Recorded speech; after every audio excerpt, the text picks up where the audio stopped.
नांदेड येथे 20वे विद्रोही मराठी साहित्य संमेलन सुरू आहे।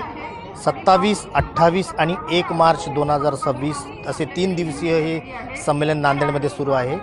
आणि या संमेलनातलं वेगळं वैशिष्ट्य म्हणजे या संमेलनात पुस्तकांचे स्टॉल जे आहेत ते भरगच्च असे स्टॉल्स आलेले आहेत। मोठ्या प्रमाणात पुस्तकांची विक्री झाली आहे। पण आपण जाणून घेणार आहोत की विद्रोही मराठी साहित्य संमेलनामध्ये कुठल्या प्रकारची साहित्याला अधिक मोठा प्रतिसाद मिळाला। आपल्या नांदेड जिल्ह्यामध्ये वाचकांचा प्रतिसाद जे PhD केलेले लेखक आहेत त्या लेखकांची आणि विशेष सांगायचं म्हणजे बाबासाहेबांना लिहिलेली पुस्तकं हे इथून माझ्या स्टॉलवर जास्तीत जास्त खपली विकली आणि शैक्षणिक पुस्तकावर मी प्राधान्य दिल्यामुळे आणि सूट दिल्यामुळे 40% ती एक पुस्तकं जास्त विकली।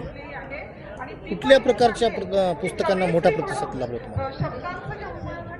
तर बहुजन जे साहित्य आहे समाजाला आदर्श जीवन जगण्याची दिशा ज्या पुस्तकात आहे समाजशास्त्र, इतिहास आणि अर्थशास्त्र आणि संविधान ह्या पुस्तकाला प्रतिसाद चांगला मिळाला।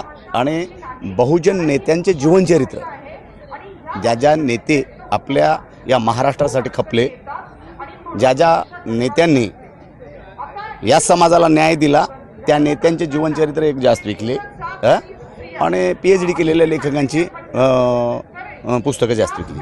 मी प्राध्यापक गौतम निकम, विमलकीर्ती प्रकाशन चाळीसगाव आणि ह्या नांदेडच्या भूमीमध्ये विद्रोहीच्या निमित्तानं आम्ही इथे आलेलो आहोत, पहिल्यांदाच आलेलो आहोत। ह्या ठिकाणी जो वाचक वर्ग जो आहे हा चोखंदळ आहे आणि प्रत्येक गोष्टीला त्या ठिकाणी त्या पुस्तकावर काय आहे, काय ते मर्म आहे हे विचारतो। शरद पाटलांच्या पुस्तकांना बऱ्याच प्रकारे मागणी वाटलेली मला इथे। साळुंखेंचे पुस्तकं मागितले गेलेले आहेत, नंतर मामा देशमुखांची पुस्तकं मागितली गेली आहेत, जवळकरांची पुस्तकं मागितली आहे, महात्मा फुलेंची पुस्तकं इथे मागितली गेली आहेत की जी पुस्तकं इतर ठिकाणी चालत नाहीत ती पुस्तकं इथे चोखंदळ पद्धतीने घेतली गेलेली आहेत।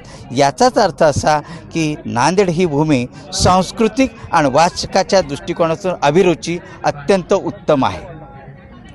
जी पुस्तकं इतर ठिकाणी मिळत नाहीत अशा व्यवस्थेला प्रश्न विचारणाऱ्या आणि परिवर्तनवादी चळवळीच्या पुस्तकांना मागणी जास्त आहे असं इथल्या पुस्तक विक्रेत्यांचं म्हणणं आहे। कुलदीप पंदुरकर, मॅक्स महाराष्ट्र, नांदेड।